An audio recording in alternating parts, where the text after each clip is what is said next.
Hi, this is Fred Altvater with another golf tip to hopefully help you take some shots off your game and enjoy it, have a little more fun on the golf course. I want to talk a little bit about the short game today, about chipping.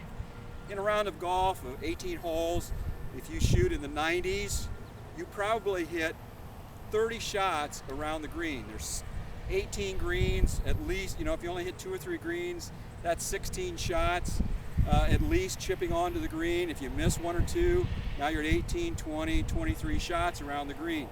So if you can just make one good chip, make a good putt, get up and down, you're going to take a lot of shots off your game, maybe get from the 90s down to the 80s, or if you're in the hundreds, get down to the 90s.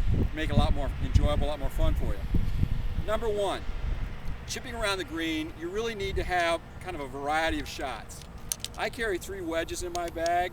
Number one is a 60-degree wedge. It gets the ball a little bit higher in the air. It won't run out as much. It's for when the pin is over closer to the edge of the green. You don't have a lot of green to work with, or you have to lob it over a sand trap or over a water hazard up next to the green. Number 2, I have a 52-degree wedge.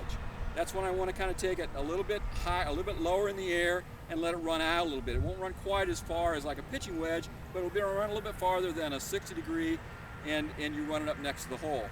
And lastly, I use maybe a pitching wedge. It's a 48-degree wedge, and use it here like a situation where I'm off the edge of the green, I'm close to the green, I just want to carry the ball in the air a little ways, and mostly it's going to run onto the green like a long putt.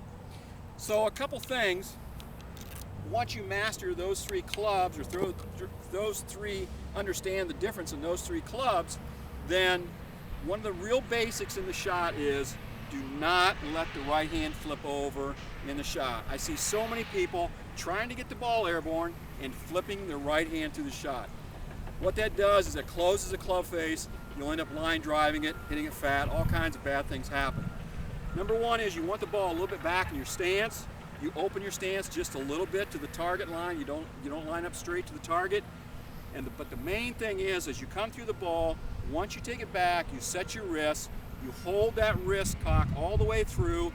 The right hand never comes ahead of the left. It always stays under and behind. So this keeps the club face open, gets the ball airborne, makes you a nice straight roll so it rolls out to the hole. Keep the ball back in your stance just a little bit, open up to the target line, open your stance up to the target line a little bit, and never let your right hand cross over. Keep it underneath and keep the club face open. Don't be afraid to use 3 different clubs. Enjoy the game, have a lot of fun. Hope this helps.